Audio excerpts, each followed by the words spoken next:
lost all ability to claim that we didn't know, that we weren't sure, because that was the year that our governments decided we had to act.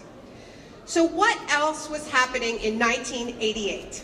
Well, it was the year that Canada and the United States signed the first free trade agreement that was eventually expanded into NAFTA, the North American Free Trade Agreement, which became the model for all these free trade agreements that have proliferated around the world. And we know the tenets of neoliberalism: privatization, deregulation, cuts to taxes for the wealthy and the corporations, paid for with austerity for everybody else. All of it locked in with these corporate free trade deals that makes it so very hard to change. As you know, when the rules of trade were being written, we could have decided on different priorities. We could have decided on a development model that was low emission. We had that opportunity. But instead, our politicians did something pretty sneaky, which is they made sure that if it ever came down to it, that trade would always trump climate. And it was so clear that this fact is actually written into the UN Climate Treaty that is the basis for all of these negotiations that was signed in Rio in 1992. That agreement states that, quote, measures taken to combat climate change, including unilateral ones, should not constitute a disguised restriction on international trade. So it said that explicitly, and very similar language was put into the Kyoto Protocol. So what was being said is you can talk about whatever you want about the need to do something about climate change, but if it ever comes down to it, trade trumps climate.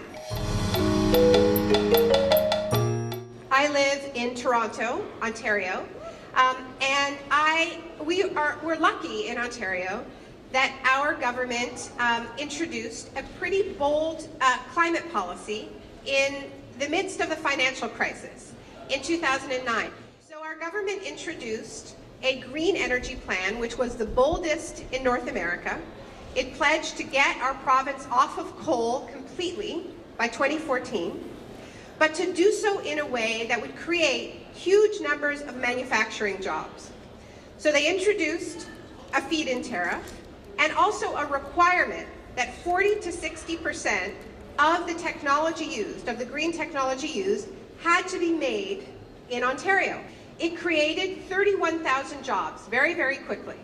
And it was a success. Many workers who had lost their jobs in auto plants got jobs making solar panels. This is the essence of a just transition.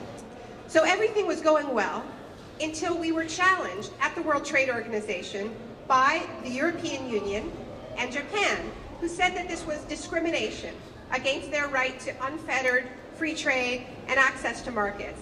And the WTO ruled against us. Trade trumps climate. So we were overturned. Quebec, under huge pressure from social movements, has probably the most powerful environmental movement, or one of the most powerful environmental movements in our country, won one of the very first bans on fracking. Do we have a few Quebecers in here? Yes, they were ahead of France. They were ahead of France. And then Quebec was challenged under NAFTA, under one of these investor rights clauses that allows multinational corporations to sue governments. They were sued by a company called Lone Pine for their lost profits because this apparently infringed on their rights to frack for gas under the St. Lawrence River. And the trick was, the really clever part, was that this was actually a Canadian company that just incorporated itself in the US and pretended to not be Canadian so that it could sue its own government. So this is how these trade deals work against the types of victories that we know that we have been winning, against the Keystone XL pipeline, against Arctic drilling, against fracking here in France. against coal mining in Germany. This is where we have to move precisely because our governments won't lead. But we have to understand that corporations, as we win, are going to be using these trade deals as tools against us, and we can't let them do it. We have to respect one another. We have to respect the people who are the original caretakers of our land, water, and air, who have a different worldview that is not based just on taking, but is based on caretaking for one another, for the earth. We have to say no to what we don't want. We have to say no to those carbon bombs, and there's going to be actions in April and May find out about them in your own countries. We have to say no to these trade deals that put us all in danger, and at the same time, we have to say yes to the world we not only want, but the world that so many need, that is our only and best hope.